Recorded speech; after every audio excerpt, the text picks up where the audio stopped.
दोस्तों, तारीख में गुजरे हुए हर कामयाब हुक्मरान के पीछे कुछ ऐसे लोग होते हैं जो हुक्मरान की आंखें और कान बन जाते हैं, जिनके जरिए बादशाह अपनी सल्तनत में होने वाले हर वाक़े पर नजर रखा करते थे और हालात का अंदाजा लगाते थे। यानी आजकल दुनिया में जो खुफिया एजेंसियां काम करती हैं, माजी में वही काम हुक्मरानों के खास जासूस किया करते थे। सुल्तान सलाहुद्दीन अय्यूबी के इंटेलिजेंस चीफ का जिक्र तो आपने मशहूर जमाना किताब दास्तान ईमान फरोशों की में पढ़ा होगा, मगर आज हम आपको खिलाफत उस्मानिया के सुल्तान अब्दुल हमीद सानी के ऐसे गुमनाम जासूस के बारे में बताने जा रहे हैं जिसके कारनामे अभी तारीख की किताबों से पोशीदा हैं। ये उस शख्स की दास्तान है जिसने अपनी जान की परवाह न करते हुए खिलाफत उस्मानिया के खिलाफ होने वाली बेशुमार साजिशों को नाकाम बनाया था। ये इस शख्स की दास्तान है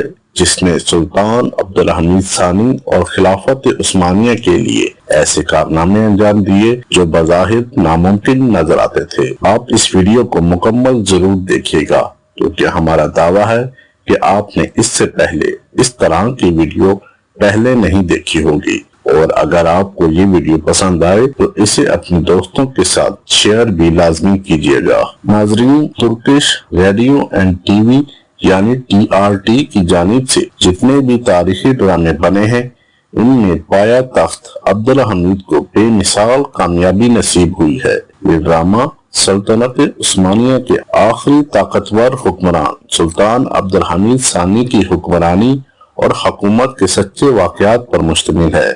इस ड्रामे में एक किरदार मुराद अफंदी का भी है, जिसे सुल्तान अब्दुल हमीद सानी का जाती जासूस दिखाया गया है। ड्रामे के मुताबिक मुराद अफंदी सुल्तान अब्दुल हमीद सानी का एक मुशीर खास था, जिसका काम सल्तनत के दुश्मनों पर नजर रखना था। मुराद अफंदी सल्तनत में मौजूद दूसरे मुल्कों के सफीरों पर भी नजर रखता था और सुल्तान के खिलाफ होने वाली साजिशों के बारे में सुल्तान को आगाह करता रहता था। सुल्तान अब्दुल हमीद सानी इस पर बहुत ज्यादा भरोसा करते थे और इसी वजह से मुराद अफंदी के दुश्मनों की तादाद भी बहुत ज्यादा थी, जो इसको जान से मार देना चाहते थे। उनको मुराद अफंदी से इस कदर नफरत थी कि इनमें से हर एक की यही ख्वाहिश थी कि मुराद अफंदी का कत्ल इसके हाथ से हो। कहानी जैसे ही आगे चलती है तो हम देखते हैं कि मुराद अफंदी की मंगेतर को एक शख्स कत्ल कर देता है। इस कत्ल की वजह से मुराद अफंदी ने शक की बुनियाद पर बरतानवी सफारत खाने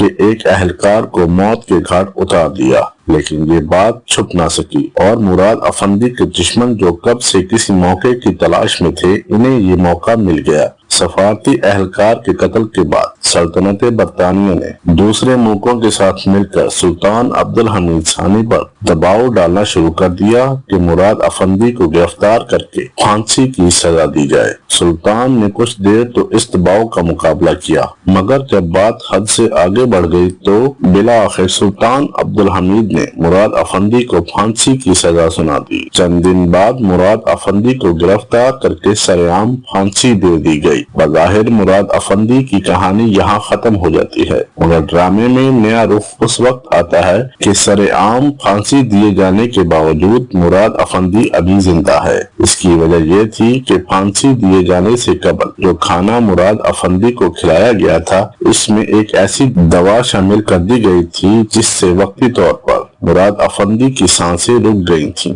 यही वजह है कि तख्तादार पर मौजूद डॉक्टरों ने भी इसकी मौत की तस्दीक कर दी थी। दरअसल दवा की वजह से मुराद अफंदी की सांसें इस कदर आहिस्ता हो चुकी थीं कि वो मुर्दा दिखाई देने लगा। सबसे ज्यादा हैरान कुन बात यह है कि खुद मुराद अफंदी को भी नहीं मालूम था कि उसे फांसी की सजा से कैसे बचाया जाएगा। यही वजह है कि तख्तादार पर लटक कर जब वो बेहोश हो गया तो उसे नीचे फेंक दिया गया। नीचे उसे खुफिया तरीके से एक तहखाने में मुंतकिल कर दिया गया और जब वहाँ मुराद अफंदी को होश आया तो वो ये देखकर हैरत ज़दा रह गया कि इसके रूबरू कोई और नहीं बल्कि खुद अब्दुल हमीद सानी जलवागर हैं। इस मौका पर सुल्तान अब्दुल हमीद ने मुराद अफंदी से मुखातिब होकर कहा कि जो लाश ताबूत के अंदर रखी हो उसे हम मुर्दा कहते हैं और जो लाश अभी तख्ता गुस्ल पर रखी हो उसे हम मैयत कहते हैं। इसलिए आज से तुम्हारा नाम मुराद अफंदी की बजाय मैयत अफंदी होगा।